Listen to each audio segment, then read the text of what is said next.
What's up, guys? Today we're taking another ride through history, and today we're going to be taking a ride on Millennium Force at Cedar Point. So let's do it. Okay, like I said, today we're going to be talking about Millennium Force, the ride that didn't just break records, it created an entirely new category of coaster. And we have to go back to the year 2000. So, at the time, Cedar Point was already known as the roller coaster capital of the world. They had world-class rides, but they wanted something bigger, faster, and taller. Something no one had never seen before. So, they teamed up with Intamin to create a record-breaking coaster that would headline the new millennium. And what they built was insane. When Millennium Force opened in the year 2000, it completely shattered expectations. It had a height of 310 feet, the drop was 300 feet, and reaches speeds of 93 miles per hour. That made it the tallest and fastest roller coaster in the world at the time. But more importantly, it became the first ever Giga.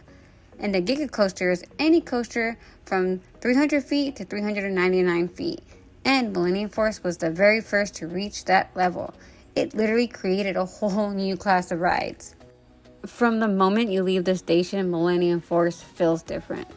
You're slowly climbing that massive 310-foot lift hill with nothing but sky around you, and Lake Erie in the distance. Then boom! A 300-foot drop at a steep angle, hitting speeds near 93 miles per hour. No inversions and no gimmicks, just pure speed and airtime. The layout is all about speed, flow, and massive overbank turns, giving riders that feeling of flying rather than flipping. And that's what made it so special. It proved you don't need inversions to be one of the best coasters in the world. Millennium Force didn't just break records, it started a whole trend. After its success, parks all over the world wanted their own Giga. Rides like Still Dragon 2000, Fury 325, and Orion all followed in its footsteps. But Millennium Force was the original, the OG, the one that proved it could be done. Since opening, Millennium Force has consistently ranked as one of the best coasters in the world. It even won the Golden Ticket Award for Best Still Coaster multiple times in the early 2000s. And even today, over 20 years later, it still draws huge crowds and long lines. That has to say a lot, because in the coaster world, staying relevant that long is almost impossible. So why does Millennium Force still matter today?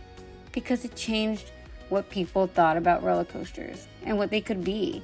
Before Millennium Force, breaking 300 feet seemed impossible. After it, it became the goal. It showed that height, speed, and smoothness could be done together and create something unforgettable. And even with newer, crazier coasters out there, Millennium Force still holds its place as a legend. So, next time you're at Cedar Point and you see that massive blue structure towering over the park, just remember, you're looking at a coaster that started it all. You're looking at history. If you enjoyed this video, don't forget to like and subscribe for your coaster content daily. And as always, guys, thanks for watching.